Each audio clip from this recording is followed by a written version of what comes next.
Smarterfan.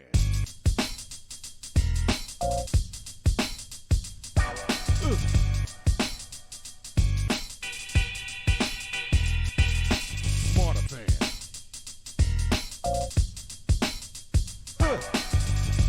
Yeah. Smarterfan. Hey, everybody, welcome to another segment of Smarter Fan Podcast with Joe and Barry, where we delve into all aspects of sports. Hey, Barry, how you doing? Joe, I'm cacking and kalacking. What's going on? I'm ready. I'm popping. I've got my subject. I'm ready to go. I'm on fire today. I'm on fire. All right. So, my topic today was the NBA. Now, this kind of, I found this amusing that the NBA approved a rule change that would make flopping a technical foul. Yeah, about time. Yeah, I mean, see, this plays into my argument about how the game is soft because this is what these guys do now. You know, to get instead of making a play, they're looking for free throws. So, Okay. Well, they got rid of it, so you should be happy. What are you fussing about? well, yeah, now they're implementing this rule. So we'll see okay. It's going to be on a 1-year trial basis for this coming season, 23-24. So, the biggest floppers, according to the ratings, are James Harden and LeBron James. So, Yeah. I mean, people get so upset about it. I mean, if you can get a cheap foul, you're gonna try to get a cheap foul. That's on the refs in the league. I mean, I know. it's all about being competitive. They wasn't doing it. They're doing it because they see an advantage. That's part of. I know, but you got guys like Harden. He's more interested in looking for the call than making the damn play. Well, he's trying to get the 3-point play. He's trying to get the. He's going to take you off the dribble, and try to get a 3-point play. That's being competitive. Yeah, well, that's being competitive.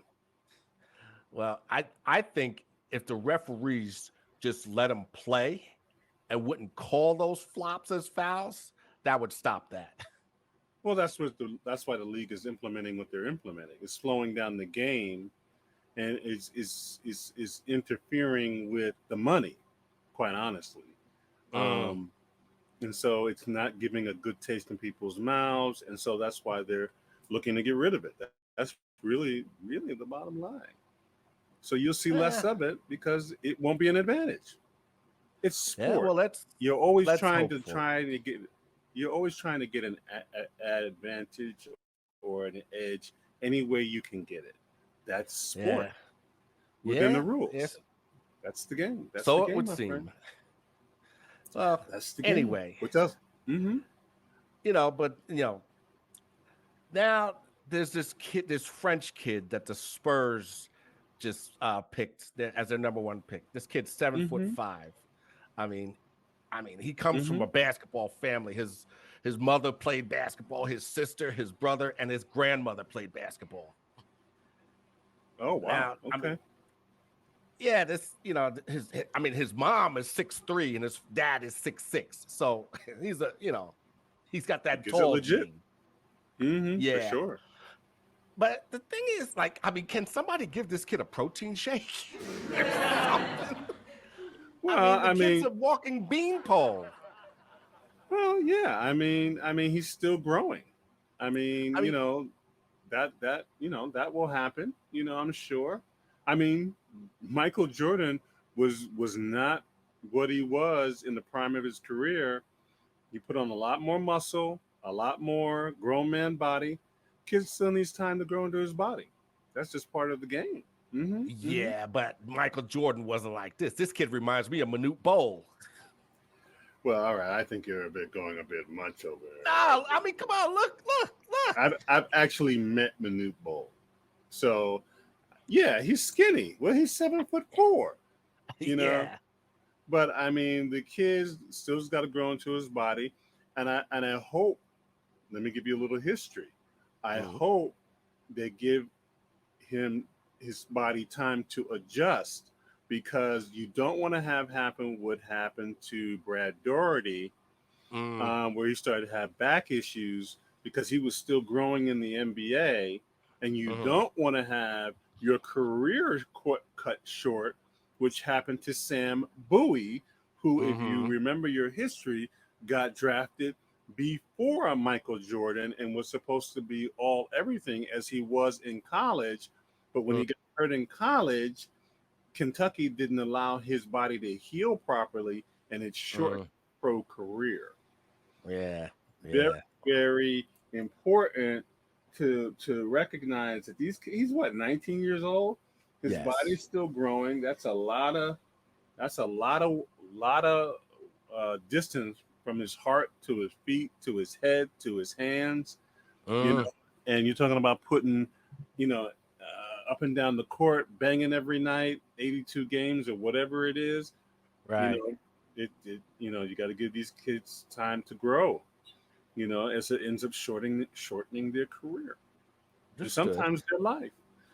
So that's my 2 cents. That's my 2 cents. Well, and I want to give a shout out to the NBA class of 23 Hall of Fame. Pop has just signed a 5-year contract. He's going in. His assistant, Becky Hammond, is going in. She was the first full-time female assistant. And, she kicked open a lot of doors for a lot of women during her tenure. And then she went on to coach the Las Vegas Aces, and she became the first rookie coach to win a championship. Hey. So, give a shout out to her. Absolutely. I think they add a lot to the game. What's really strange is that the females in the men's game seem to get more shine than actually the players in the women's game. The women got a real problem, and they better. I'm not gonna step on your toes here, but they better go and hire whoever put on the LSU Iowa. They need to go find out who those people were, and they need to bring them to the WNBA because that basically, if they don't fix it, kids are going to stay longer in college. Which I think they should anyway. They got a real problem. They had a problem before because now there is no excuse to say that the women's game is not exciting. It's the product that they're putting on the floor. Something about that product is not as attractive as the college game. When I watch college women's basketball, those stands are packed. Of course. Yeah. They are packed. But in the pro game, and I've been to a few pro games, WNBA games in Westchester, they're not packed. So they really need to figure out the formula that the college game has and bring it, if they can, to the pro game.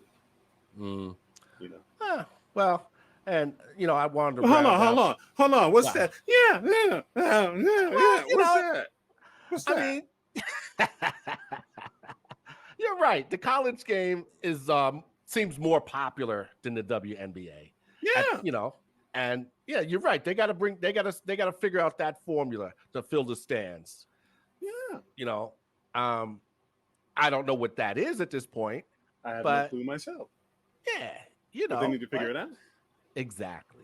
All right, let me jump into my main points because you really pushed me to the sidelines last week. I want to talk about, I like what Gilbert Arenas is doing. He's so entertaining and he's so real. I watched him the other day and he was talking about the Ja Morant situation and he brought up a very good point. Right. I think we need to talk about. The point that he brought up was when you become that guy in a franchise, you live in a different world. You really live in a different world. And he was saying he learned this when AI was at its peak, Allen Iverson. Okay. And he had a particular bodyguard. And they gave this example. The bodyguard was like, we're out of here at 2 a.m. because nothing good happens here after 2 a.m. You got that right. Find the little shorty you want to spend time with, and let's get up out of here. Rule number 2. Rule number 3, You do not want to be seen in this spot throwing down alcohol. Rule number 4. Second of all eyes are on you. People got cameras. People got this, that, and the other. You're the Yeah. face of the franchise. You have to operate at a whole different level. And I thought, and lastly, he said that Ja Morant needs someone like an AI who's been that guy to show him the ropes, to help him understand. Because not even players on the team can really tell him about being the guy. And I thought that was the most intelligent and well put together thought that could really help Ja Morant. Because personally, I felt send him to Europe, send him to China, suspend him for a year or two, and maybe he'll learn his lesson. But I think what Gilbert said made a lot more sense because that's real. Well, didn't they? They just did a 3-way trade between Memphis and the Warriors and the Celtics, and I can't remember the guy's name who went to Memphis in this deal, but they said that this guy is like he's an older player, and hopefully he'll take Morant under his wing and show him what to do and how to act or whatever. Well, I can't think of his name. Well, I think that's part of it, but I think you also need somebody that Ja Morant looks up to, like AI, a retired Hall of Famer. You know what I mean? Who really went through the trials and tribulations of being that guy. You know what I'm saying? Right. Yeah. I think they should do both. I don't believe it's either or. I think it's a do both. Because both of those things have advantages, right? AI with his history and success, and then the older player because he's playing right now. So yeah. So that's my 2 cents. What you got?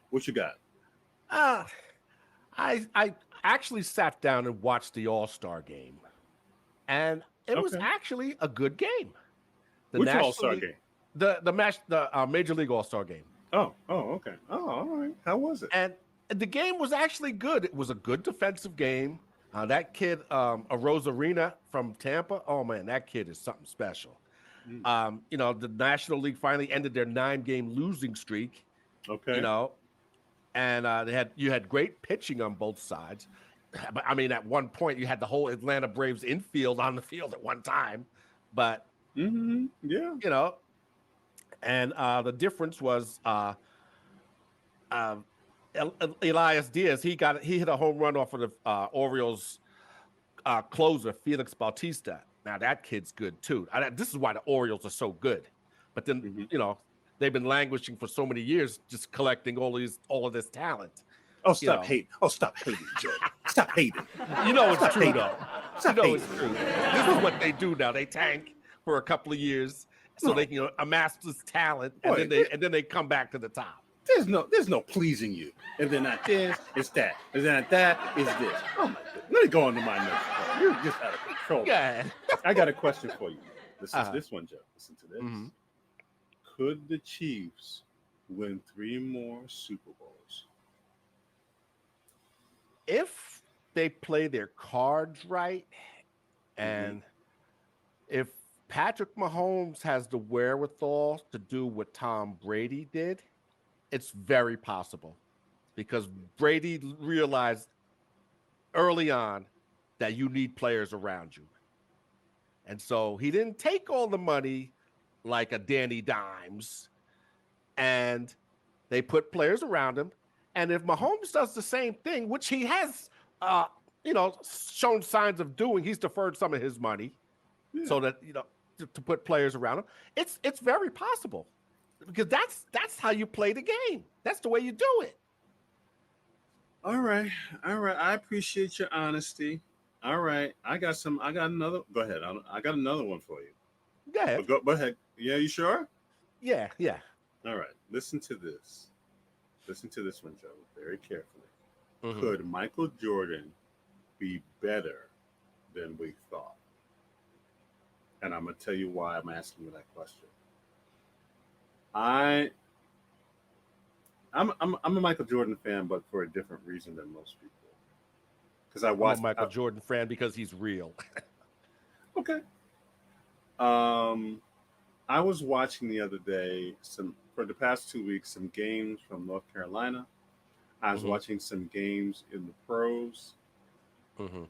and I said, "This is scarier than I thought." I think he's Really? better, and I mean, I grew up watching it, Yeah. so So did I. yeah, yes.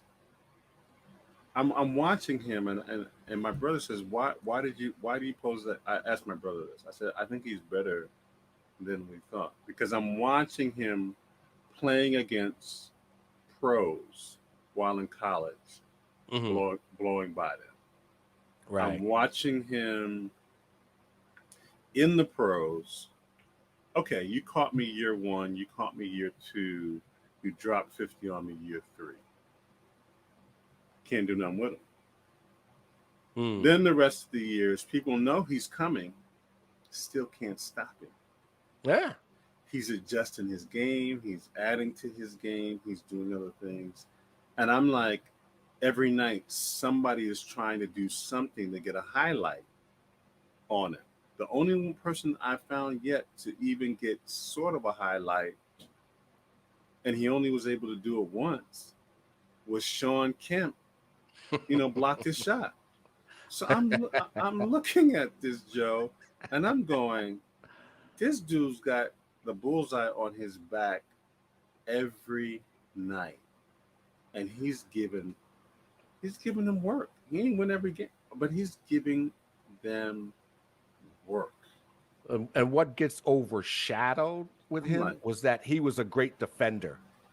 yeah, that was what really popped out when the person I was listening to talked about the elite of the elite Hmm. always were in the defensive column, Yeah. not just Two. straight offense. Right. And Right. I was like, man, I'm literally watching this and I'm like, this guy is better than I think he is. Because I'm like, he's coming for you. Hmm. You know. It ain't like a surprise, Joe. He dropped last year, he dropped 40 on you. He came to the locker room, talked trash to you this year, and dropped Yeah. 55 on you. And you was ready for him. So I'm like, Well, this do is this you is really amazing. do you remember when Starks dunked on him? Of course. I got the Yeah. poster. Well, you know what Stark said? He What's said that after he dunked on Jordan, when they were going back up court, Jordan said to him, "Before the night is over, you will be calling me Mr. Jordan." That's what I'm saying. you know. I And mean, then Jordan lit him up.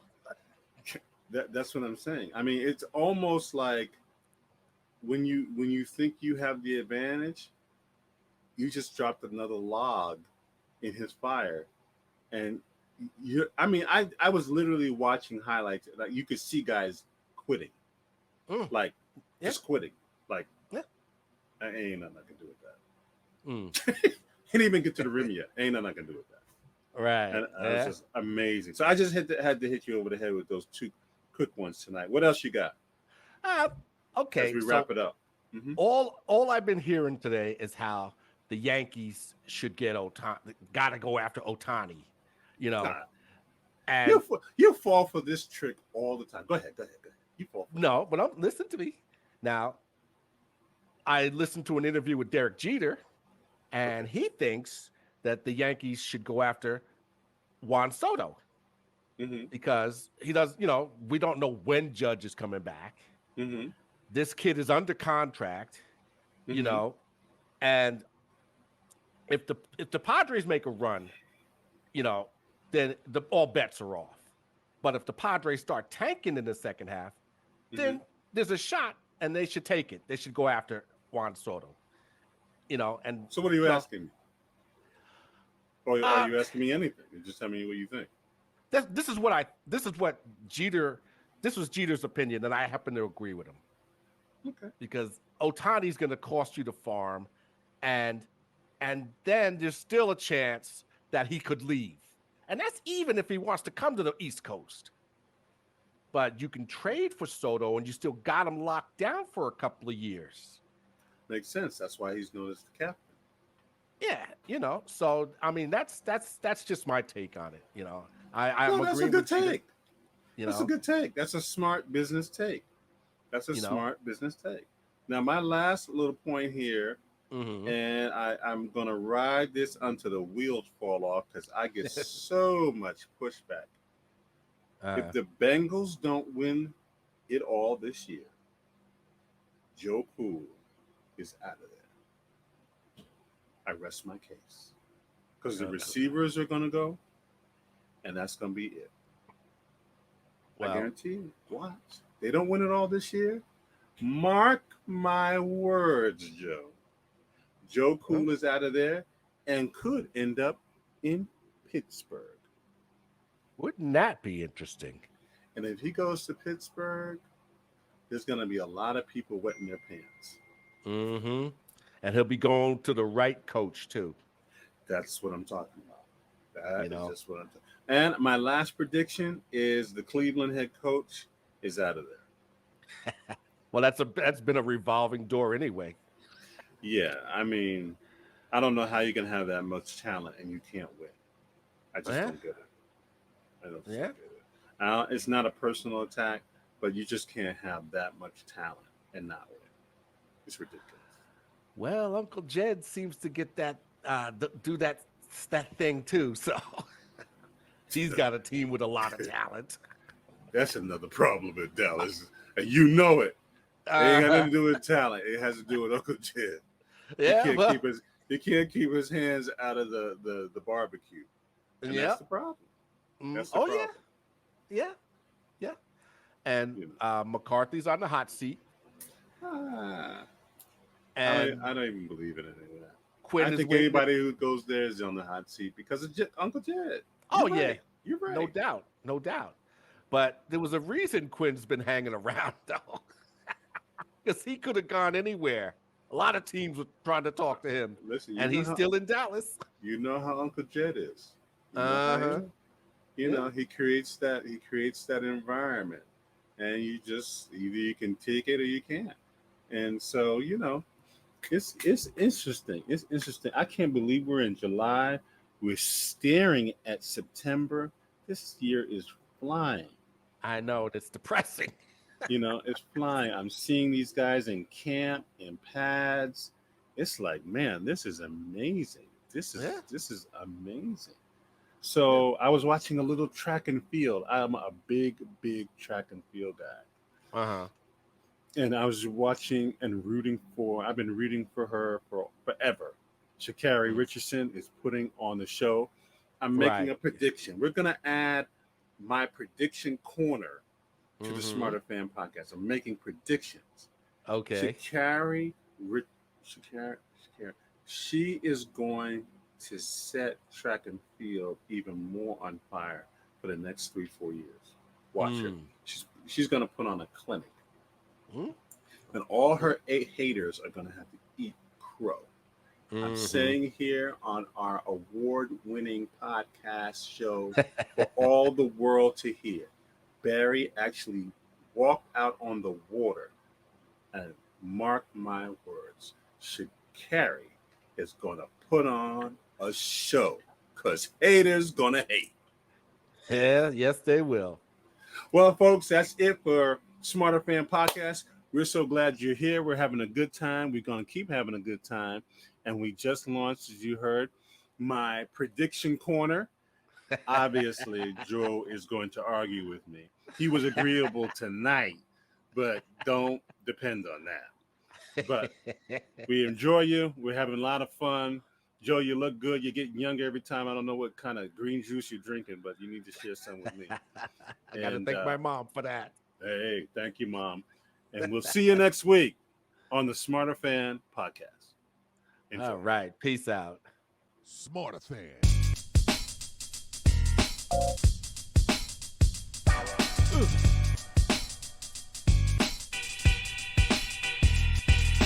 Smarterfan.